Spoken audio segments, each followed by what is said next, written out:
I can't believe that this is happening. When Mark Carney was in the White House, in the Oval Office, talking with Donald Trump yesterday, what we didn't know was he was talking about the Keystone pipeline. So if you remember, if you're in Alberta, you remember this, but basically Alberta, the province of Alberta, invested like $1.3 billion into building this pipeline.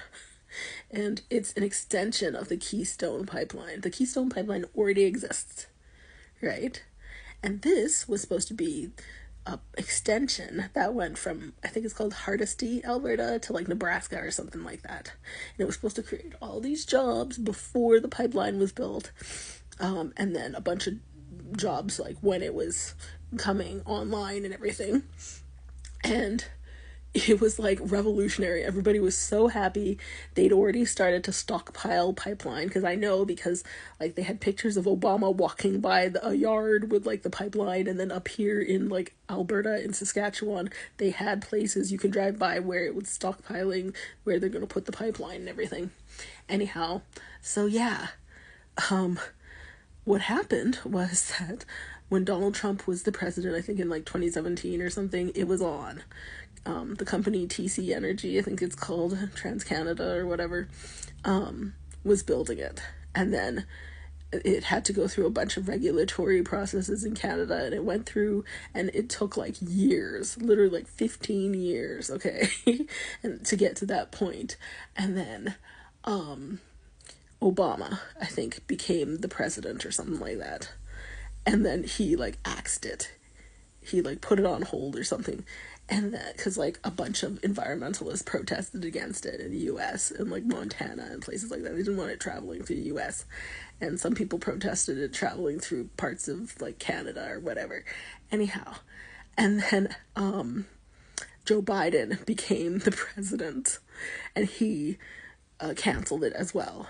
And anyhow, so everybody's talking about this because apparently Mark Carney went up there and started talking to Donald Trump about the Keystone XL, because Donald Trump was all for that pipeline when he was the president the last time.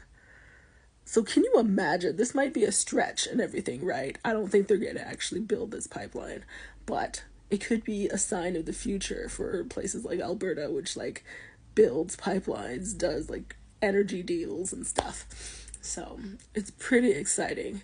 And I don't know, I was really bitter. I used to live in like a place where they used to have tons of pipelines and stuff, and oil and gas, and like I lived in a small community of like 2,000 people, and like that's the main job creator. And yeah, I was really upset because, like I said, they made that company, I don't even think they call it TransCanada anymore. I think they call it Southbow now.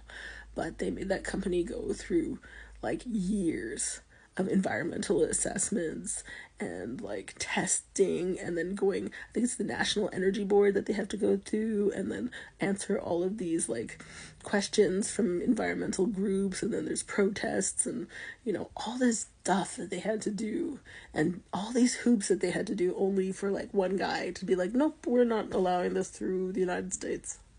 Like, what? And if you think about it, it's not like they have to dig a whole bunch of stuff in the United States. The pipeline already exists.